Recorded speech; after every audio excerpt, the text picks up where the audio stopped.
Black crab कहानी की शुरुआत वर्तमान स्वीडिश से होती है, जो युद्ध की बुरे हालातों से गुजर रहा होता है। सरकारें यहाँ गिर चुकी होती हैं। लोगों के पास ना खाने के लिए खाना होता है और ना ही रहने की कोई सुरक्षित जगह और ना ही कोई मेडिकल फैसिलिटी। अगर उनके पास कुछ बचा होता है तो सिर्फ और सिर्फ उनकी दुख और तकलीफें। इन्हीं सब के बीच एक सोल्जर कैरोलिन नैथ को दिखाया जाता है, जिसे आर्मी के एक टॉप रैंक ऑफिसर रात दौरा बुलाया गया होता है। यहाँ पर कुछ और भी सोल्जर्स को बुलाया गया होता है। इन सब को बताया जाता है कि इन्हें एक खास मिशन के लिए चुना गया है। इन्हें कुछ कैप्सूल्स लेकर इस बेस से ओडो के रिसर्च बेस तक जाना है। इन्हें बताया जाता है कि ठंड की वजह से पूरा समंदर जम चुका है। बर्फ इतनी पतली है कि गाड़ियां उस पर चल नहीं सकती और इतनी मोटी है कि जहाज भी उस पर तैर नहीं सकते, इसलिए उसे केवल आइस स्केटिंग के जरिए ही पार किया जा सकता है। कॉनर रात बताता है कि हम इस युद्ध को हार रहे हैं, लेकिन अगर तुम इस मिशन को पूरा कर लेते हो तो पूरा पासा ही पलट जाएगा। हम इस युद्ध को जीत जाएंगे, फिर तुम जहाँ जाना चाहो जा सकते हो, जो करना चाहो कर सकते हो, तुम आर्मी छोड़ भी सकते हो। कैरोलिन इस मिशन पर जाने से मना कर देती है।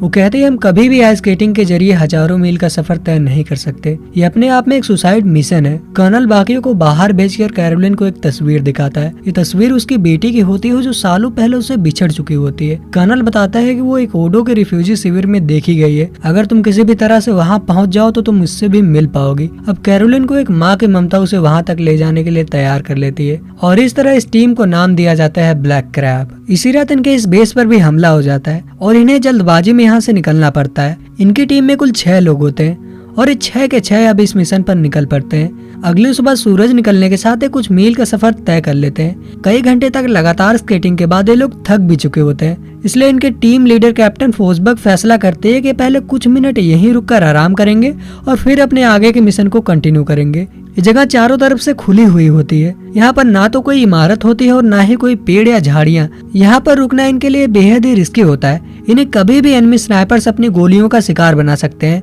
इसलिए यहाँ से निकलना ही ये लोग ठीक समझते हैं। कैप्टन फोसबर्ग अब कैरोलिन को लीड करने के लिए कहते हैं। दरअसल कैरोलिन अपने समय की एक बेहतरीन आइस स्केटर रह चुकी होती है। उसे अपने काम का एक गहरा तजुर्बा होता है, इसलिए खास तौर पर उसे इस मिशन के लिए चुना गया होता है। अब फोसबर्ग और बाकी सब जैसे ही आगे बढ़ने की कोशिश करते हैं, फोसबर्ग के पैरों तले की बर्फ टूट जाती है और पानी में नीचे डूबने लगती है। अब इससे पहले कि ये लोग उसे रस्सी की मदद से ऊपर ले पाते हैं, उसका 20 किलो वजनी बैग उसे पानी की गहराइयों में ले जाने लगता है। तभी कैरोलिन को ख्याल आता है कि वो दोनों कैप्सूल भी बैग के साथ पानी में डूब रहे हैं, इसलिए वो पानी में छलांग लगाकर किसी तरह से उस बैग को बाहर निकाल लेती है, लेकिन चाहते हुए भी वो फोसबर्ग को बचा नहीं पाती। ठंड की वजह से कैरोलिन के हाथ पांव जमने लगते हैं। ये लोग उसे जल्दी जल्दी में लेकर आगे बढ़ते हैं और इनकी किस्मत अच्छी होती है कि आगे ही इन्हें एक घर मिल जाता है। ये लोग उसे लेकर भीतर जाते हैं और आग जलाकर उसे गर्मी देने की कोशिश करते हैं। कुछ मिनटों तक यहाँ रहने के बाद कैरोलिन को थोड़ा अच्छा महसूस होता है, क्योंकि इनकी लीडर फोसबर्ग अब मर चुकी होती है, इसलिए अब इन्हें एक नए लीडर की जरूरत पड़ती है। इन सब में से लेफ्टिनेंट न्यूलन की रैंक सबसे ज्यादा होती है, इसलिए सभी उसे ही अपना नया लीडर चुनते हैं। अगली सुबह इनके साथी करीमी को दिखाया जाता है, जो इंटरकॉम पर किसी से कांटेक्ट कर रहा होता है। उसे ऐसा करते हुए कैरोलिन देख लेती है। तभी उसे दूर से आते हुए एक हेलीकॉप्टर की आवाज सुनाई पड़ती है। ये सभी फुर्ती के साथ उस घर के आसपास की झाड़ियों में जाकर छुप जाते हैं। कुछ ही पलों में हेलीकॉप्टर यहाँ तक पहुंचकर उस घर को मिसाइल से उड़ा देता है। इसी के साथ यहाँ पर कुछ सोल्जर्स भी आकर आसपास के थोड़ा बहुत एरिया को सर्च करते हैं, लेकिन उनकी नजर इन पर नहीं पड़ती और फिर वो वापस लौट जाते हैं। इनके जाने के बाद कैरोलिन करीमी को गन पॉइंट पर लेते हुए उससे उसके हथियार ले लेती है। बाकियों के पूछने पर बताते हैं कि हेलीकॉप्टर के आने के पहले किसी से इंटरकॉम पर बात कर रहा था। इन्हीं का एक साथी ग्रैनविक कहता है, हाँ मैंने भी उसे किसी से बात करते देखा था। ये सभी उससे पूछते हैं, क्या तुम उनके लिए काम करते हो? करीमी कहता नहीं, मैं उनके लिए काम नहीं करता। वो बताता है कि अपने गर्लफ्रेंड से कांटेक्ट करने की कोशिश कर रहा था, जो F-28 बेस पर कम्युनिकेशन एंड इवेंट ऑफिसर है। इन्हें उसकी बातों पर यकीन तो नहीं होता, लेकिन ये उसे इस तरह से छोड़ भी नहीं सकते, इसलिए उसका हथियार गोला बारूद छीनकर उसे अपने साथ लेकर जाते हैं। इस हमले के बाद इन्हें अपने मिशन की इम्पोर्टेंस और भी समझ में आ गई होती है, इसलिए ये आज पूरा दिन चलते रहते हैं और शाम के समय जब एक वीराने से गुजर रहे होते हैं तो उन्हें बर्फ के नीचे कुछ उभरा उभरा सा महसूस होता है। तभी कुछ आगे बढ़ने पर करीमी एक उभरी हुई चीज से टकराकर गिर जाता है और जब ये लोग उसे टॉर्च जलाकर देखते हैं तो वो एक इंसान का सर होता है और ऐसे ही चारों तरफ इंसानी लाशें बर्फ में जमी पड़ी होती हैं। इन सभी को मायूस होता देख न्यूलन और उसका दूसरा साथी मलिक इन्हें समझा बुझाकर आगे ले जाता है। थोड़ा आगे जाकर ये लोग रुककर सुस्ताने लगते हैं। तभी इन्हें एक हेलीकॉप्टर की आवाज सुनाई पड़ती है। इससे पहले कि ये लोग संभल भी पाते, इनके ऊपर गोलियां बरसने लगती हैं, लेकिन इनकी किस्मत इस बार भी साथ देती है और ये लोग बच जाते हैं। इन्हें छुपने की एक जगह मिल जाती है। हेलीकॉप्टर के जाने के बाद ये लोग थोड़े ही दूर पर दिख रहे घरों के पास जाते हैं। अभी लोग इतने थक चुके होते हैं कि इनकी हिम्मत भी जवाब दे चुकी होती है। इसलिए इनका टीम लीडर न्यूलन फैसला करता है कि आज रात यहीं रुकेंगे। वहीं जब ये लोग आसपास के एरिया को सर्च कर रहे होते हैं तो इन्हें एक घर दिखाई पड़ता है जिसकी लाइट्स जल रही होती हैं। जब ये लोग उसके अंदर जाते हैं तो वहाँ एक कपल होता है। ये बताते हैं कि काफी लंबे समय से यहाँ रह रहे हैं, उस समय से जब युद्ध शुरू भी नहीं हुआ था।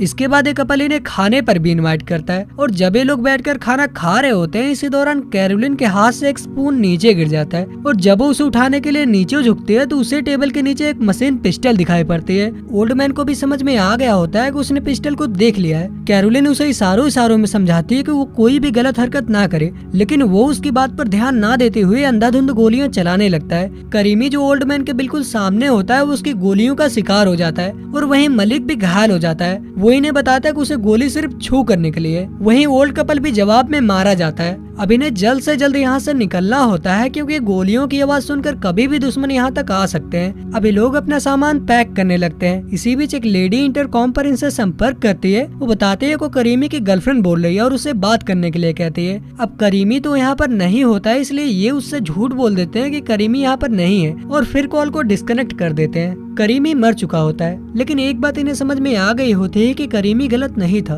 इन्होंने खामखा उसके साथ गलत बर्ताव किया। ये लोग अपना सारा सामान लेकर यहाँ से आगे बढ़ जाते हैं। कुछ दूर जाने के बाद मलिक अचानक से रुक जाता है। ये लोग उसका घाव चेक करते हैं तो घाव बहुत ही गहरा होता है। दरअसल उसने इनसे पहले झूठ कहा था कि गोली उसे सिर्फ छू कर निकली है, बल्कि उसे गोली लगी होती है। अब वो आगे जाने से मना कर देता है क्योंकि उसे स्केटिंग करने में बहुत ही तकलीफ हो रही होती है। फिर भी ये लोग उसे लेकर थोड़ा आगे जाते हैं। वहीं आगे उन्हें एक जमी हुई शिप मिलती है जो पूरी तरह से खाली होती है। वहाँ पर किसी भी इंसान की मौजूदगी नहीं होती, इसलिए फैसला करते हैं कि मलिक को यहीं छोड़कर ओडो के रिसर्च बेस तक जाएंगे और वहाँ से उसके लिए एक रेस्क्यू टीम भेजेंगे। ओडो के रिसर्च बेस की दूरी यहाँ से ज्यादा तो नहीं होती, लेकिन बीच में ही दुश्मन का कैंप होता है और उनके बीच से उसे ले जाना पॉसिबल नहीं होता। ग्रैनविक इनके फैसले से बिल्कुल भी खुश नहीं होता और फ्रस्ट्रेशन में उस कैप्सूल को खोल देता है। भीतर बायोहजार्ड का साइन होता है। ये समझ जाते हैं कि कोई घातक वायरस है और मिलिट्री इससे बायो वेपन बनाना चाहती है। मलिक इनसे कहता है कि वो ठीक ही कह रहे थे कि इससे युद्ध खत्म हो जाएगा। युद्ध ही नहीं बल्कि इससे पूरी दुनिया ही खत्म हो जाएगी। उसकी बातों पर ज्यादा ध्यान ना देते हुए न्यूलन कैरोलिन को चेक करने के लिए कहता है कि कहीं आसपास कोई दुश्मन तो नहीं है। वो शिप के टॉप पर जाकर देखती है तो उसे शिप से काफी दूर कुछ लाइट्स दिखती है। तभी उसे अचानक से गोली चलने की आवाज सुनाई पड़ती है। वो नीचे जाकर देखती है तो मलिक ने खुद को गोली मारकर सुसाइड कर ली होती है। अब 6 से केवल 3 बचे होते हैं। कैरोलिन उसे इग्नोर करती हुई कहती है मैंने ऊपर कुछ लाइट्स देखी हैं, हमें जल्द से जल्द यहाँ से निकलना होगा।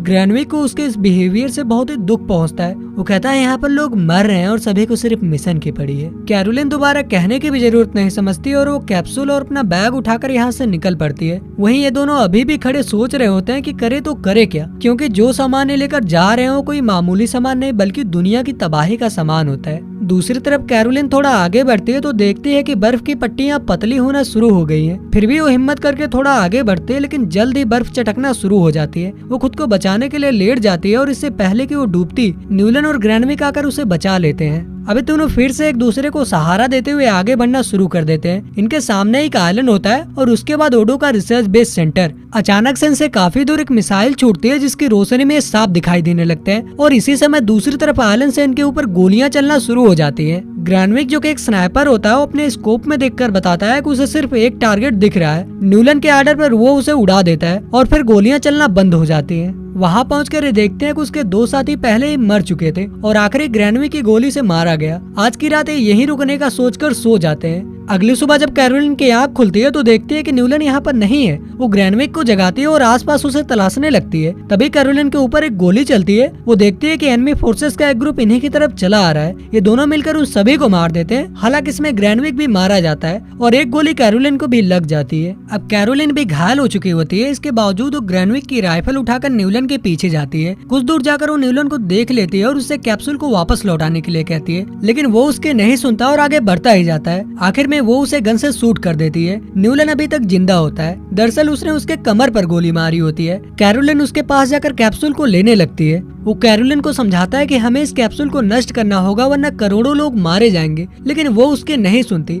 दरअसल वो इस वक्त सिर्फ और सिर्फ अपने बेटी के बारे में सोच रही होती है। कुछ दूर जाने के बाद उसकी हालत खराब होने लगती है और उसे हालुसिनेशन होने होने लगता है। उसे ग्रैनविक मलिक और फोसबैक दिखाई पड़ते हैं जो उससे बार बार उस कैप्सूल को नष्ट करने के लिए कह रहे होते हैं। अब वो धीरे धीरे बेहोश होने लगती है। बेहोश होने से पहले वो कुछ सोल्जर्स को देखती है जो उससे इस मिशन का कोड नेम पूछते हैं। वो कहती है ब्लैक क्रैब और इसी के साथ वो बेहोश हो जाती है। अगली सुबह उसकी आंख होडो के रिसर्च बेस में खुलती है। उसे उसकी बहादुरी के लिए सम्मानित किया जाता है। उसकी रैंक को एक सोल्जर से बढ़ाकर लेफ्टिनेंट की कर दी जाती है। वो अपनी बेटी के बारे में पूछती है। उसे बताया जाता है कि उसकी बेटी कभी यहाँ थी ही नहीं। उसे यहाँ तक लाने के लिए सिर्फ और सिर्फ एक उम्मीद दी गई थी। ये जानने के बाद उसे बहुत दुख होता है। वो बहुत रोती है, बहुत पछताती है और अब वो फैसला करती है कि वो जिस काम को पहले नहीं कर सकी अब पूरा करेगी। मासूम लोगों को उस वायरस के भेंट चढ़ने नहीं देगी। वो न्यूलन के पास जाती है और उससे कहती है कि हमें उस वायरस को नष्ट करना होगा। न्यूलन उससे कहता है लेकिन अब देर हो चुकी है। हमारे पास उस वक्त मौका था जब हमने किया नहीं और अब हम कर नहीं सकते। कैरोलिन कहती है कि अगर उन्होंने उसे अब तक रिलीज नहीं किया है तो हमें उसे नष्ट करना ही होगा। न्यूलन भी यही चाहता था इसलिए वो तैयार हो जाता है।